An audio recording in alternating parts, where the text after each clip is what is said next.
Maths Son by Brian Fredworm McGregor. Copyright 2021, Brian Fredworm McGregor. This story is fictional and relates to nobody at all. Please think over any decision to continue and listen to this story, a fictional one.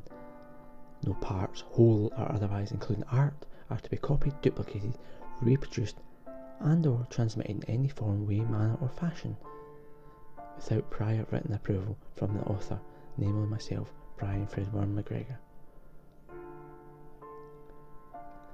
Everyone knows the local maths teacher. He's called the Maths Son as a nickname, and a very good one at that, despite always being late. In any case, at any rate, to be fair, and as such, maths was, as a child myself back then, well, how can I put it? Well, I was quite a misbehaved child who sat alone in an otherwise empty classroom. It was meant to be for my own good. Yeah, of course. Maths was rubbish. Extra practice in maths, it was said. If my performance in maths was based upon extra practice, then I would have been teaching maths, not learning it, with all the practice I had, and I'm not joking. Now, whilst I was a high achiever, it wasn't in maths. I was, how could I put it, good at guessing, so to speak, as such. Now, I wasn't keen on numbers much. I know, they're all just various symbols, I know. But I like the money symbols, you know. Although in saying that, and despite that, everyone knew I liked maths puzzles, and that puzzled everyone, including me. But still I shouted my mouth off. I would tell a teacher his tie looked like despair made to look smart. That brought a few chuckles, and yet more detention. For shame. It was worth it. Although telling the tutor they weren't smart enough to know they were stupid, guaranteed, how could I put it, extra free assistance. All day till late.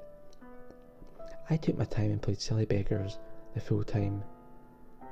Even in English, which I loved, I acted daft.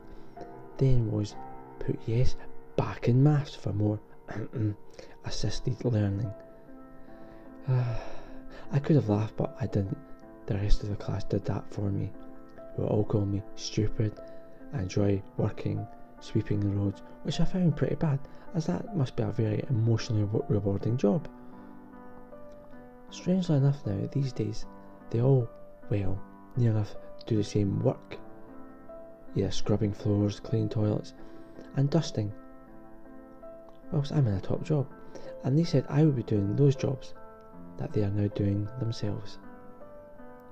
I'm not saying I'm better than them, no, really, no as in no, but to be fair, even if I aim for the stars and miss, I still went far in the right direction.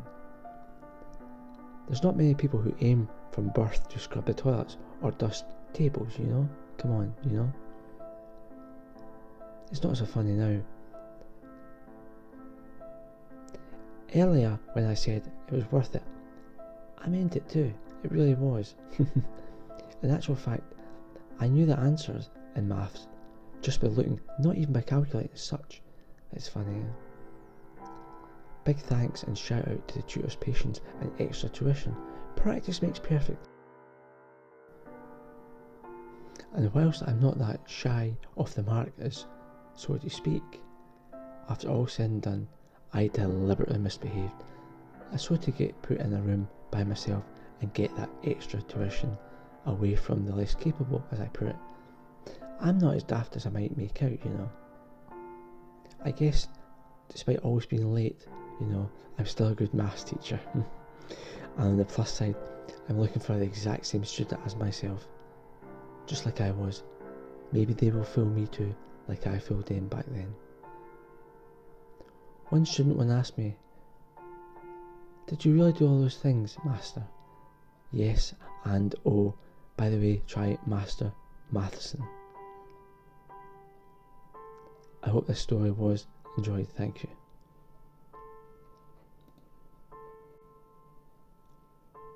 A Fredworm production, 2021.